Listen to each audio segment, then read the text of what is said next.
Maybe 10 years ago, people would just think about this one season, but now they're thinking about longevity. If someone's looking at, I want to be the best I can be in 5 years, that training should be sustainable. It shouldn't be something that breaks you down physically where you get hurt, or breaks you down mentally where you have to take time off because I've got so much invested in this that the rest of my life is falling apart. So one of the key tenets of CrossFit is that your results are from an increase in relative intensity. So more is not better, better is better. Because of the experience of the group here in training elite athletes from Formula One, Olympic athletes, games athletes, competing at the games, all that kind of stuff, professional sports athletes. Has there been a time in your experience in training high level, so professional athletes who are focused on the winning, where your recommendations or things you've implemented might have diverged from the health and fitness principles that you use with your regular clients? Tom, you start us off. Probably less and less. When you work with that kind of athlete, I think increasing interest, not just in performing this season, but it's coming back for the next 10 seasons. And really, the best athletes nowadays are thinking about long-term. And so you want your training to... is my mic not working? Okay. Did I break the... Yes, so the divergence from the fitness versus performance has decreased over time, at least for me, because the athletes that I've worked with, Formula One, but then also some endurance sports, some other Olympic sports, those athletes, they want to keep coming back for an entire career. And you see the most successful athletes, if it's Tom Brady, LeBron James, Lewis Hamilton, these guys are thinking about the long term and performing, into their late 30s or 40s. And so then the principles you need to take into account, nutrition, quality sleep, making sure that each training session has a specific adaptation in mind rather than just going out there and crushing yourself.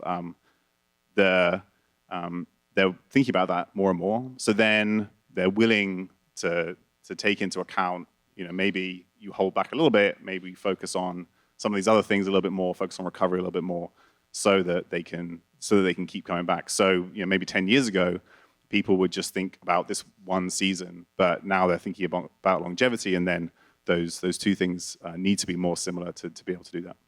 Absolutely. Yeah, we'll just head down the line. Graciano. So I think when you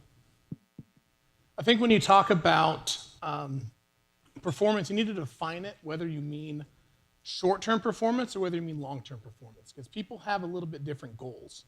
So especially when you look at an athlete, there's a natural life cycle to an athlete. You're going to hit a peak at some point, and after that, you're not going to reach that level of performance again. You might against your peer group, but not in terms of just overall performance. So if you're talking long-term performance, there's not really a big divergence because you're not going to reach your peak. So that depends a little bit on the sport. For a lot of strength athletes, you're not reaching your peak until your mid-30s. So if you have some unhealthy habits in your 20s, your lack of health by the time you get to your 30s is going to hold you back from reaching your peak. So if someone's goal is primarily peak performance, then the question is, do you mean this season or these next couple of years, or do you mean over your overall career? Do you want to be remembered as one of the best of all time, or you're just trying to get your paycheck at the next season? And if the goal is just, I need to be in the best shape possible to get this contract, well, you got a family to feed, you got to take care of yourself. You might make some trade-offs there. But if you're looking at... What do those look like? Give us examples. What do those look like? An easy one would be unsustainable training. So if you are getting ready for a competition, you can't train at that level forever.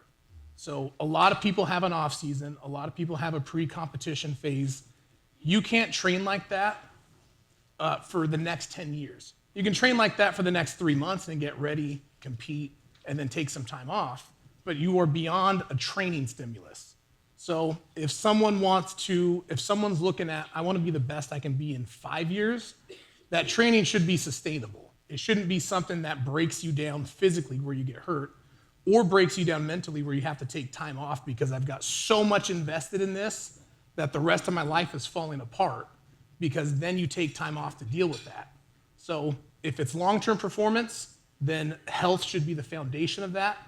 If it's short-term performance, then health is not necessarily the foundation of what's going to help you hit that peak.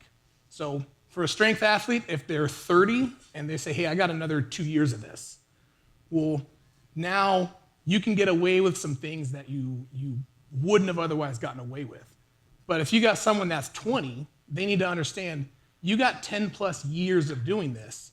You shouldn't be doing anything that you couldn't do for 10 years, or you're not going to reach your all-time best. Absolutely. Thomas? I'd say it's a lot of the same.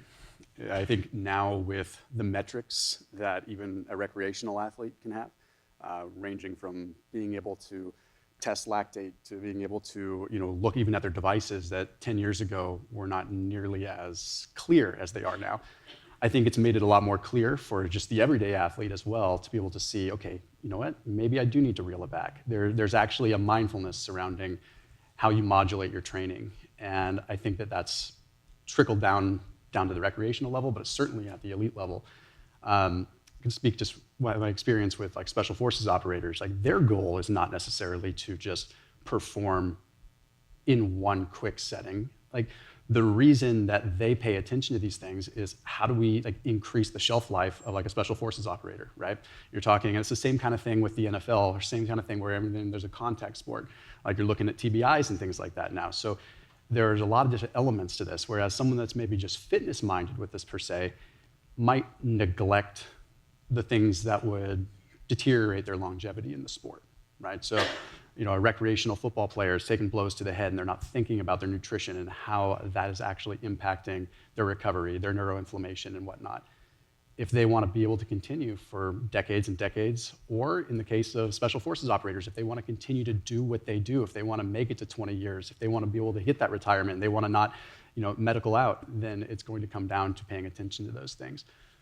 So I think in the last 5-6 years especially, I've seen such a difference in just the mindfulness across the board from professional athletes, special operators, all the way down to just recreational athletes. It's trickling down. Yeah, I mean, it's completely, and it's interesting now because again, with social media too, I think even the recreational athlete is able to see what an elite athlete is doing day to day, whereas it used to be kind of a mystery. We used to think, okay, a professional athlete is going balls to the wall every day. Like I've got to David Goggins my way through this constantly. And now you're looking at this stuff and you're like, wait a minute, they're talking about their rest days, they're talking about their periodization. And it's given, I know I can speak for myself personally, it's given myself a license to sort of back off a little bit, and ultimately focusing in that attribute has allowed my performance to improve. Yeah. And I think it's across the board. Awesome. You just called David Goggins out.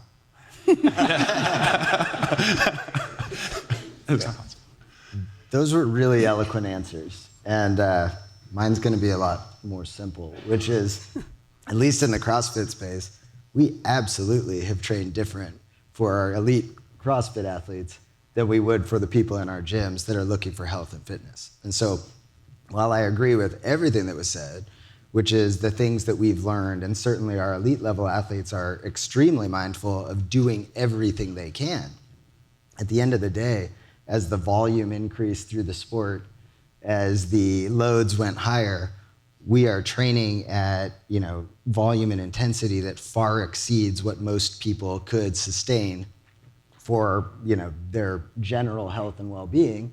And it makes things like periodization and a lot of the recovery modalities far more important, right? So for the last decade, I would say I've been as much a recovery coach to our athletes as we have strength and conditioning, because in order for them to sustain, they have to do everything outside the gym to be able to come back the next day to put in the work again.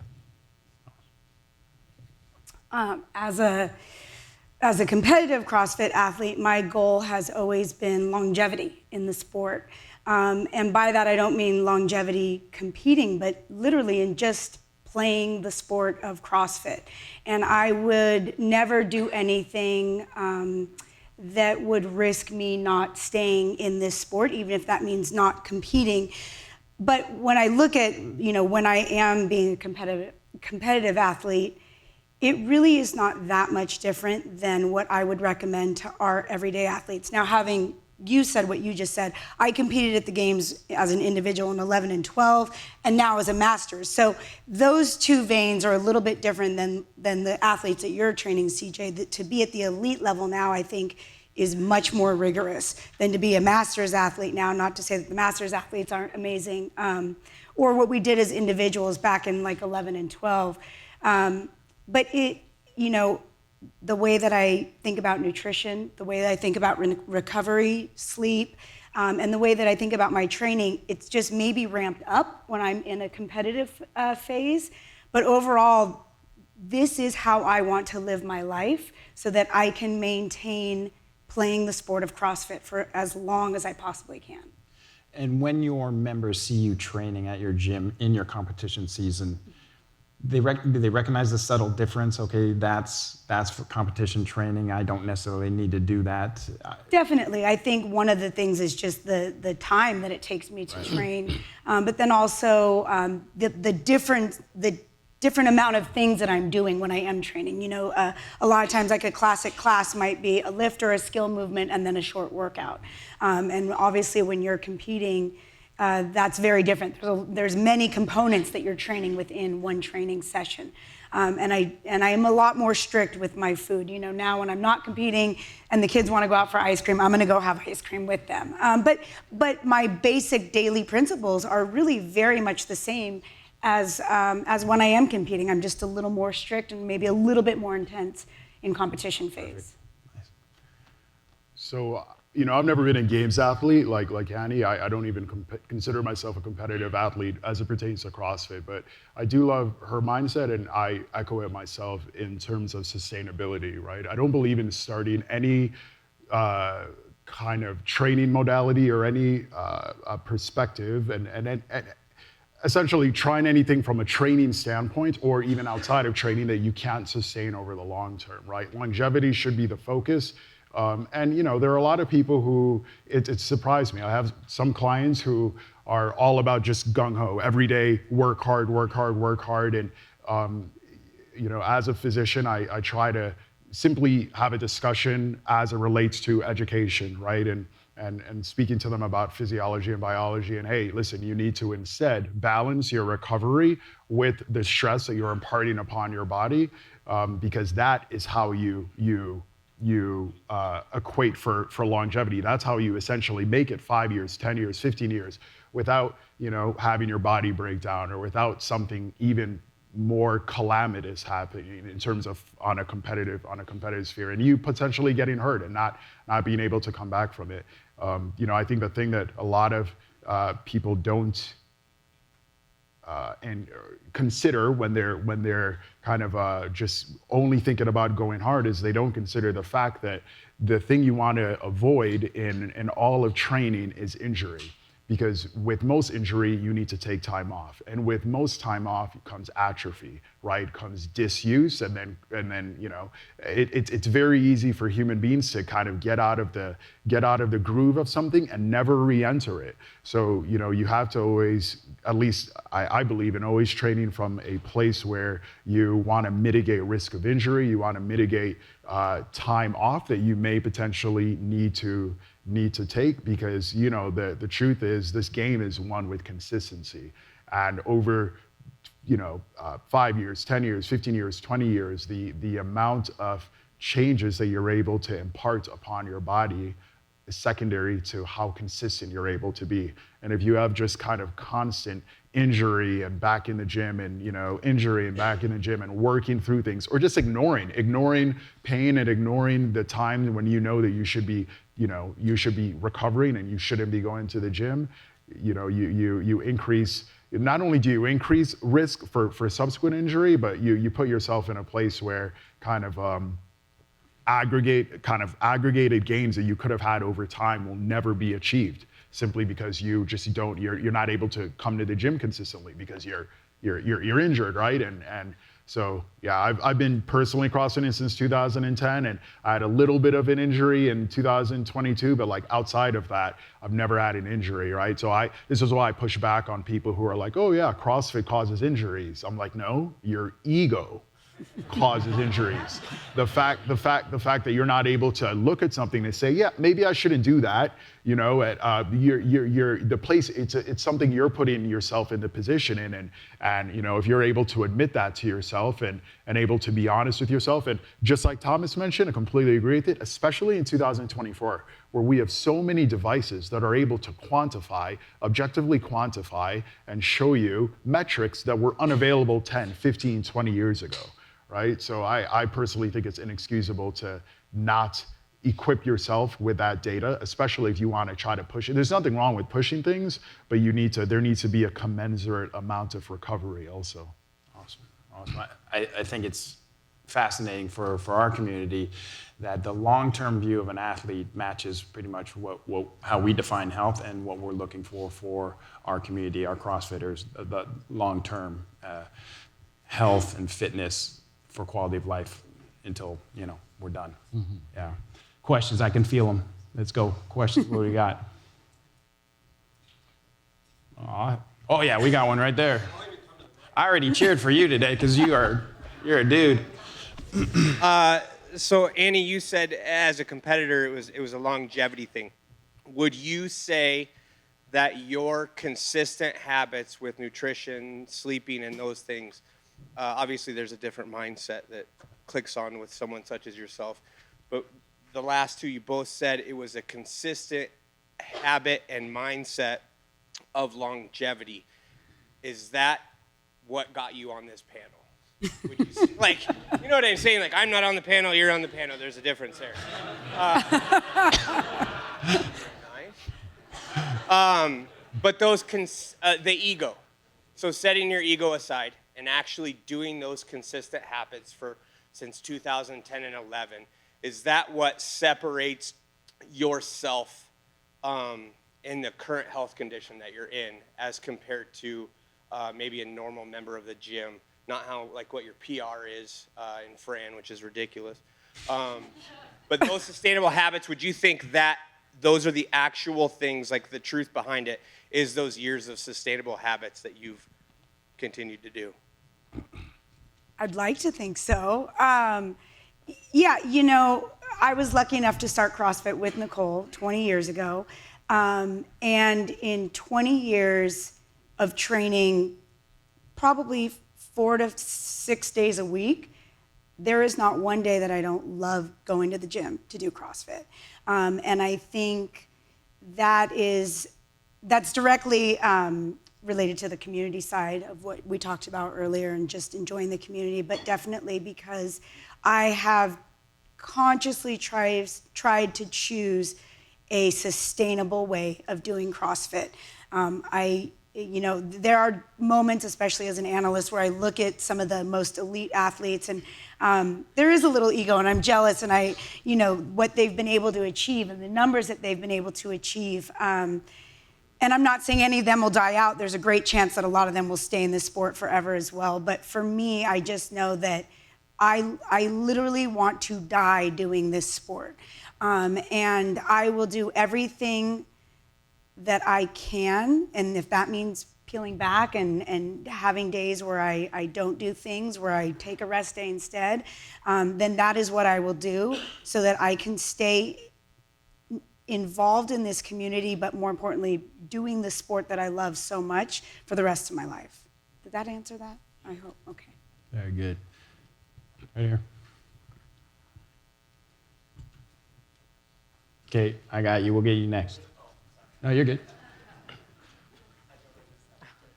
What are some tools that you can kind of stash away as to having real conversations with athletes in your community to where you cultivate a growth mindset, but you don't also reinforce like false dreams or, you know what I mean, having the real conversations with athletes that do want to grow, that do have aspirations of going to the games, but also keeping it on a real level as to say, like, this is the top 0.5% elite athlete level up here, and this is what we do down here, kind of thing. How would you go about that? Yeah, CJ and Graciano would be great for you guys.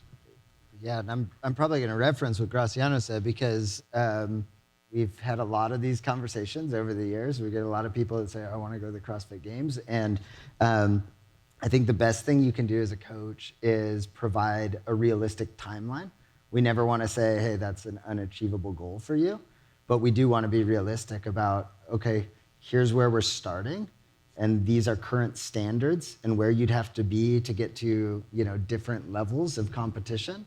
And then we talk about that longevity piece and say, hey, if your timeline is the next 2 years, then training may have to ramp differently. But if your timeline is 5 years, 6 years, then we're going to take a slower approach to make sure that we get you there in the best, most efficient way, but also in one piece so that we're not risking injuries by going too fast.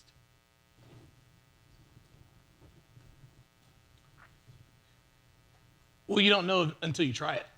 I mean, that's the real answer. When you look at a lot of top athletes, there's a genetic component, there's a lifestyle and training component, and I think a lot of what people call genetics is early lifestyle. So you have people that they really started training from the time they could roll over. So they had a parent when they were young that was helping their development along. They learned how to walk well. They learned how to run at a young age. They did all of these things from a very young age and separated themselves apart from their peers early on. So when you see that athlete that might be 25 and they've been doing CrossFit for 3 years and they exploded on the scene, they weren't really training CrossFit for 3 years. They've been training it for 20 plus years. They just didn't call it CrossFit. And they've been through that training process for a very, very long time. So even as a kid, when they're playing team sports, they're competing against other kids trying to run a little quicker. They're trying to jump a little higher. They've been doing all those things from a very young age.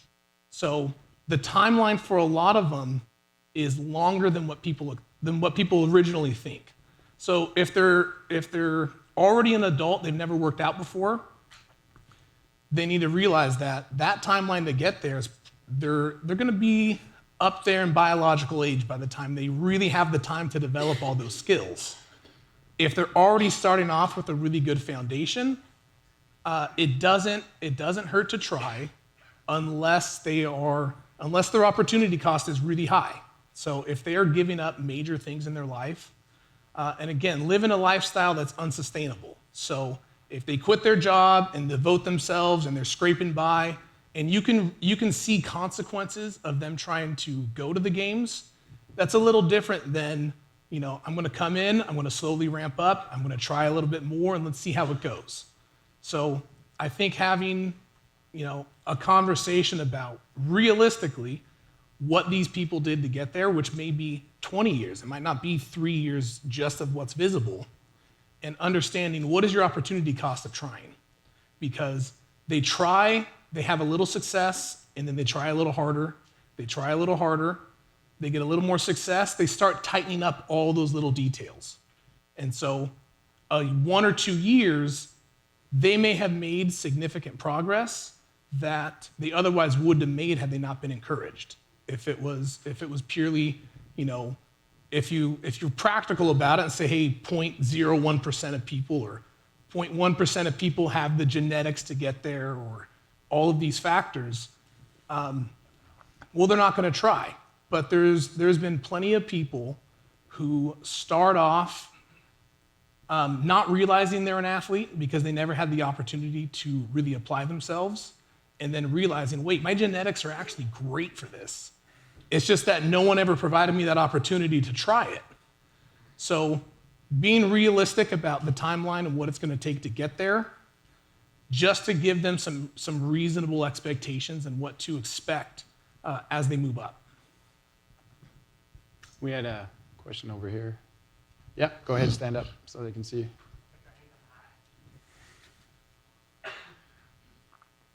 Hi, very similar, kind of tagging on what she asked. I think everyone in this room would agree with you guys that that the line between performance and fitness and longevity really is blurred, and they do need carryover. but we see so many barriers in education and trying to communicate this to others. And so wondering if you guys have any solutions or things that you found that worked to start to communicate and educate others in the CrossFit affiliates, our athletes, other coaches, that sometimes more is not better. I'll start. I think there's a couple different types of people that respond, obviously, to a different discussion with this. And I think everyone in this room is probably a performance-minded person, but we can all agree that the average person that's going to a CrossFit gym is not exactly always going to be performance-minded. A lot of them are doing it because it's the easiest barrier to entry. There's a lowest barrier to entry as far as having community and being able to do something fun. They're pressed for time, right? Like, that's a lot of it. So you can have a time discussion with a lot of these people where they're worried about their performance, and performance needs to be scaled. I mean, it's that simple, right? You're not going to compare a games athlete to a recreational athlete, but being able to have that discussion can be a really sensitive one. And I found that being able to, just like Dr. Nick mentioned, being able to quantify by showing, hey, here's what it looks like, how many days you can come to this box if you're injured, and here's what you can achieve. Let's take a look at the math and actually see how many hours are you spending in the gym. And if you're hurt, how many hours are you actually spending in the gym? And I've had to use it that way, where you actually just spill it out that simple, where this is the amount of time that you're in this gym, being able to do the work, and this is the amount of time it looks like if you're injured. And sometimes that's literally the only way to get through to people, because unfortunately, a lot of us are performance-minded, and it ends up cannibalizing the other efforts in our life, right? I think a lot of us end up wanting to push it all the way at the risk of losing other things. And I think being able to address that individually, because that's a really fragile place for a lot of people, and you don't want to take the wind out of their sails. So how do you scale their performance individually? And I don't just mean specifically scaling the weights or scaling the times or whatever it's going to be. I mean looking at their nutrition. How do you adjust that for that person? And it's a conversation that almost has to be had individually because it's such a sensitive topic, if that makes sense.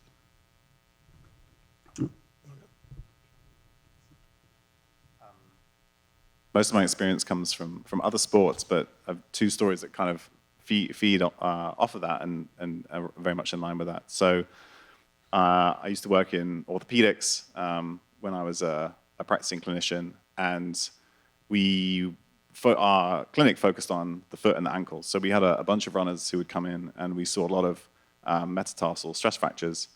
And one thing that we would often say when these athletes came in, and I remember hearing it very bluntly from the attending of the service at the time. He said to one of the patients who came in, only amateurs get stress fractures. And it's because, unlike the professional and the elite athletes, they don't know how to regulate how hard they push.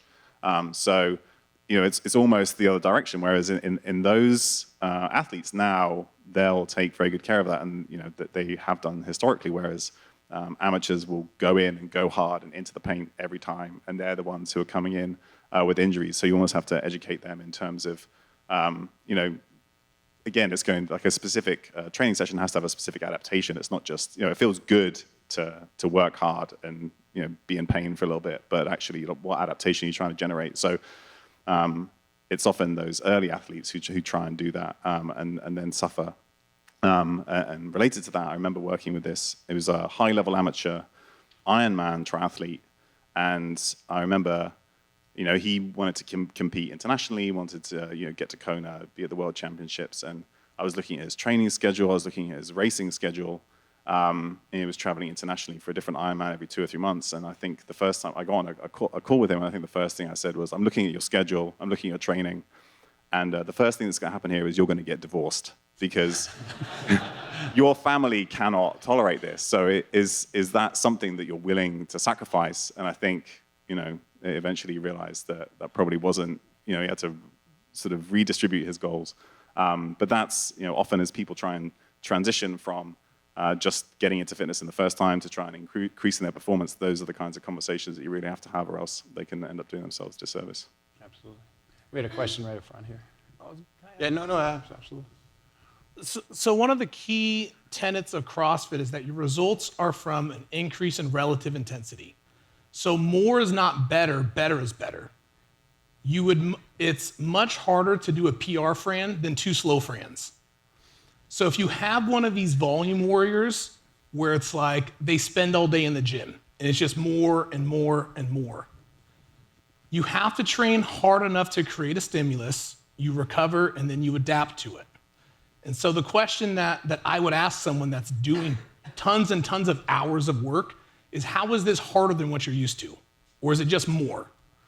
Now, you can continue getting a little harder forever. So if your results are what CrossFit teaches, which is an increase in relative intensity, you can always add a little weight to the bar. Your technique can always get a little bit better. You can always go a little bit faster. And that's why these everyday people who come to the box 4 to 6 times a week, 1-hour class, are in such incredible shape. The workouts self-adjust. So you do Fran, it's 5 minutes. Next time you do Fran, it's gonna be 4:55. And you're just gonna repeat that process over and over again. Stimulus, recovery, adapt, you repeat. Now, on the volume side, if your results are coming from volume, then you're gonna hit a bottleneck where you can't possibly increase the volume anymore because you don't have enough hours in the day. So if you were working out 1 hour a day and you start working out 2 hours a day, what are you gonna do now to get better results? 3 hours? 4 hours? There's a limit in there because now you can't go to 8 hours of training a day. So if your results are from more time and volume, you're gonna hit a wall because you run out of time, and then you're gonna increase intensity. So you should start off right at that point, right off the bat. Just start off, measure the workout, then increase the difficulty of it, either reps, load, time, in some fashion, and it helps them understand, hey, I don't need to do more, I need to focus on doing it better or harder. Absolutely. Yeah. Right up here.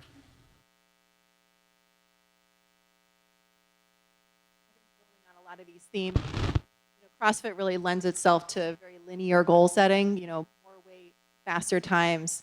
How do you coach athletes who might be reaching a certain age or advancing in the masters category, around goals that they can set for themselves that maybe aren't just always heavier weights and faster times?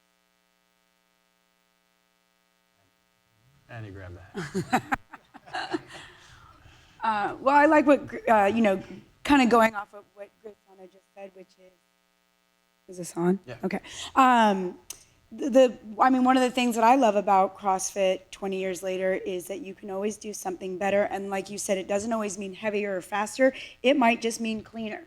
So for me, for snatching, I'll probably never hit what I've hit before on my 1 rep max. But I can still be learning how to do things better. I can do it more efficiently. Maybe it's not the same weight, but I'm learning a new technique, or I'm just approaching it a little bit differently.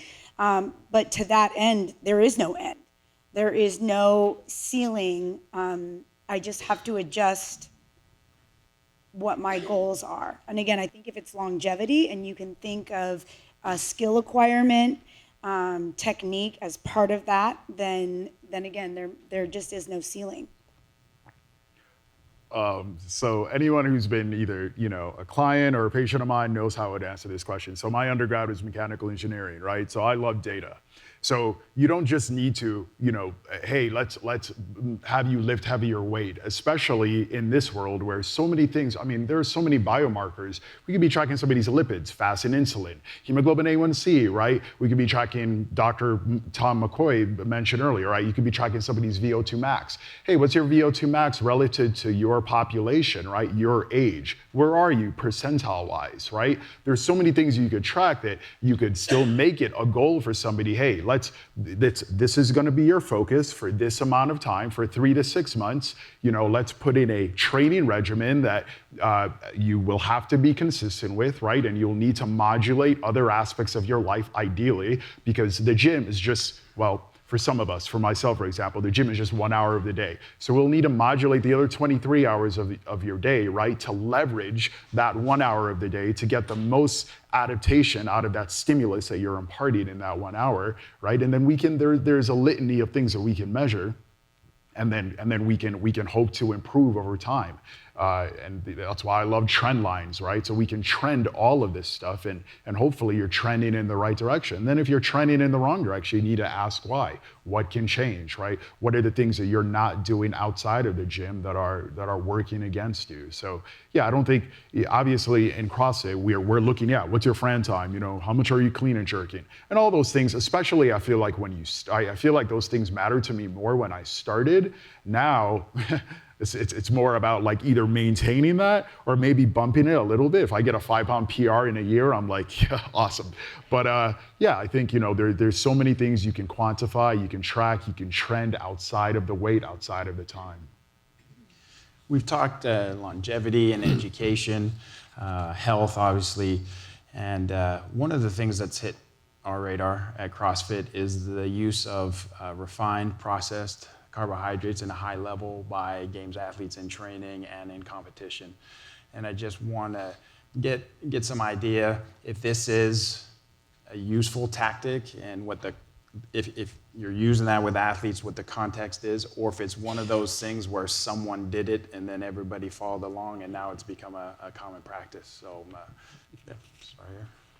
So I love this question because they're not necessarily wrong, but they're not right. Essentially, the bottom line is we are not all the same. Some people are more insulin sensitive, and some people are more insulin resistant. And then if you can't quantify these things because you haven't had the appropriate labs done, you cannot automatically equate yourself to Chandler Smith, who's eating Snickers bars right in between his workouts. Or gummy bears, right? So essentially, sure, you know, an athlete at that level who is very, very insulin sensitive may be eating a high glycemic index, high glycemic,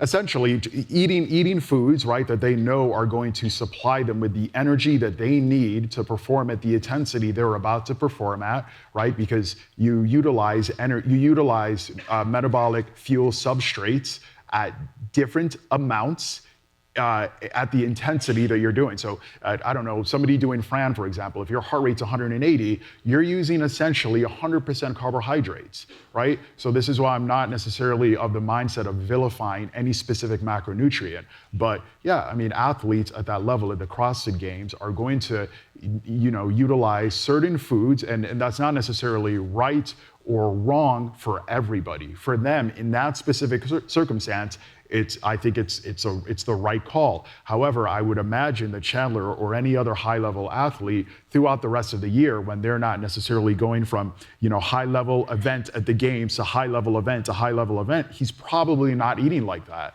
right? I'm sure there's some degree that you have to be. Athletes at that level are cognizant of fuel utilization between events, and you know they're trying to do what is necessary on a physiological basis to maximize their chance of winning.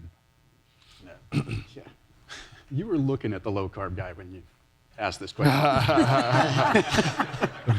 No, I am a firm believer that, first of all, not everyone's going to agree with this, but nutrition is highly individualized. Sure. A lot of this is determined potentially, even epigenetically, like how have we fueled ourselves throughout our entire life? I was an endurance athlete growing up. I've often thought, was my endurance background, running marathons at a very young age, could that possibly have epigenetically conditioned me to be a little bit better at beta oxidation, a little bit better at fat utilization, hence why I thrive so well in a low carb state, right? But that being said, this also happens independently. Like we look at training as a stimulus. I think we do need to start looking at nutritional stressors as a stimulus as well, right? So if we look at a games athlete that's eating 600 grams of carbohydrates, potentially it's going to be relative when it comes down to maybe another athlete whose stronger suit is more endurance keen, right? Like, so if you've got an athlete that is highly, highly glycolytic, and they are very good at utilizing carbs as a fuel source because it is all max effort all the time, and that is their ideal way of training. I look at this as, there's a saying called feed the stallion, starve the pony, right? And it's what you're good at. Sometimes it's a lot better to double down at what you're good at, still improve what you're not good at, but if you spend a lot of time always trying to improve what you're not good at, then the things that you're really good at start to suffer. And sometimes those are going to be the things that you should lean into.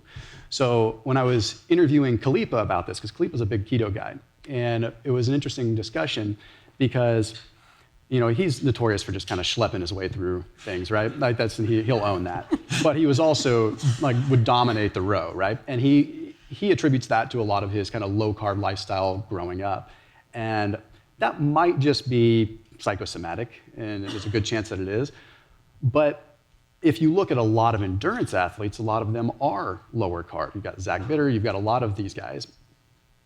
And if you condition yourself to say, hey, my strong suit is much more in the endurance area, and I want to dominate that as much as I can, then perhaps cutting out the refined carbs and focusing on that is a better route for you. But I think the bigger question at hand is, what is the message that we're sending down the line? You cannot compare a games level athlete to someone that's in the gym, period. You just can't. And if we make that okay, it might be okay in the short term, but what's going to happen when training volume decreases?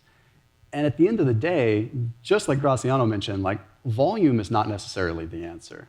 The training stimulus is, that's one small part of it. The stimulus is just that. It's the catalyst, and then everything else happens down the line. So what happens when you remove that stimulus and you're still eating like that? And I think that's what we just need to be really aware of. Is there anything specifically wrong with a refined carbohydrate versus a complex carbohydrate? No. Honestly, at the end of the day, it's probably all going to end up the same place. And if you are in a deficit, and if you are training and you are phosphorylating AMPK, and you are it's all kind of a moot point. But the moment that the training volume decreases, that's going to stack on and stack on and stack on. So although I don't think we need to push this agenda of being low carb or vice versa, I think we do need to educate that, hey, this is all going to be relative to your training volume and your training demand. So otherwise, you're not going to be an athlete forever, period. Yeah, absolutely, Tom. I completely agree with Thomas, and the vast majority of people, even most of us in this room, probably have very little use for highly refined carbohydrates, and we'd be a lot better off if we generally exclude them from the diet. However, particularly for glycolytically demanding exercise that you may do again and again, we know that carbohydrates are ergogenic at the elite level. So they will be performance supporting. So particularly if you're at the games and you've got several WODs or several events in a given day, you're going to need to consume those highly refined carbohydrates to replenish glycogen so that you can go again. If you're doing one WOD at the end of your day and you're just an average person, you don't need to do that because you'll replenish that glycogen regardless of what you eat, no problem. So it's just knowing what tool you're using and why you're using it, and most people don't need to use that. But if you're a tennis player and you've got another match tomorrow, you probably need to get those carbohydrates on board as quickly as possible. It's the same thing, those guys may jump in an ice bath. If you were trying to get the best adaptation from that event or that stimulus, you wouldn't do that because it could blunt the adaptation, but you're trying to recover as fast as you can so that you can go again. So it's just knowing what tool to use and why you're using it and when you use it. And it is worth saying that for some prolonged events, there was one study where they looked at continuous glucose monitoring in an ultra endurance race, and those athletes who did the best consumed more refined carbohydrates throughout, and they maintained a very high blood sugar level during the race. They were 150 to 200 milligrams per deciliter, really high, and that seemed to support performance. Now, again, I don't think anybody wants to walk around with blood sugar that high, but if that's what you're trying to do, sometimes you and that goes almost back to that sort of trade-off between fitness and performance, like we were talking about earlier. I think with a lot of the refined carbohydrate is you need to understand whether it's displacing anything. So an athlete like Chandler, who's a great example because he's so jacked, people will look at the Snickers bar when he had a really tough workout, but they won't look at him going to dinner and having a steak. And so for him, he's not trying to limit the amount of food he eats. He's trying to make sure that he gets enough food. So if he had a big enough stomach and could possibly digest, whatever he wanted, his diet might look a little different. but he can't get those calories in out of purely whole foods. There's no possible way. He could not eat that volume of food. So for someone that doesn't train and doesn't need that level of calories, they have no issue eating all whole foods and digesting it the way that top athletes do. So when the top athletes, someone like Chandler, he's eating meat and vegetables, and then he's adding a Snickers bar on top. The everyday box goer is skipping the meat and vegetables and filling up with a PB&J, and so that space is pushing out all of the higher quality foods. So someone like Chandler, you know, he's gonna have a certain amount of food that he can eat in a day. And depending on the calorie needs, that could be 60% really healthy, 40% whatever I can get down to hit that calorie mark. Now, when his calorie needs are lower, that might be 90% good food, 10% things that we tell people to avoid. If he was to just, you know, be training for longevity, you might see a really clean diet. So for an everyday person, the refined carbohydrates often displace all the good stuff. But for a top athlete, it doesn't displace anything. And they're often eating really well and then adding those things on top. So they might eat a bag of gummy bears before the workout. But then at dinner, they're gonna have a really nutritious meal. And so you have to make that distinction between are these refined carbohydrates in addition to a good balanced diet, or is it instead of a more nutritious diet? Can I add like a little hack for people too? What I found is super helpful for people that want to kind of enjoy those foods, and this is me just being typical me, but if you have intra-workout carbohydrates, like during your workout, you are granted a lot more slack, but also psychologically, it helps people kind of frame, okay, I'm having these carbs, I'm having these gummy bears, I'm having these things intra-workout. They associate it with their performance, they associate it with workout. They get to have their cake and eat it too.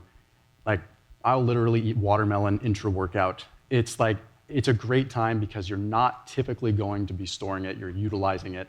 Okay, and you also have just that level of oxidation that's just happening at that point. So it really helps people just disassociate a little bit from this as being quote unquote like a meal and much more specific fuel. And it just, I don't know, it's helped me a lot. Very nice. Well, that's all the time we have. So give this crew a great round of applause.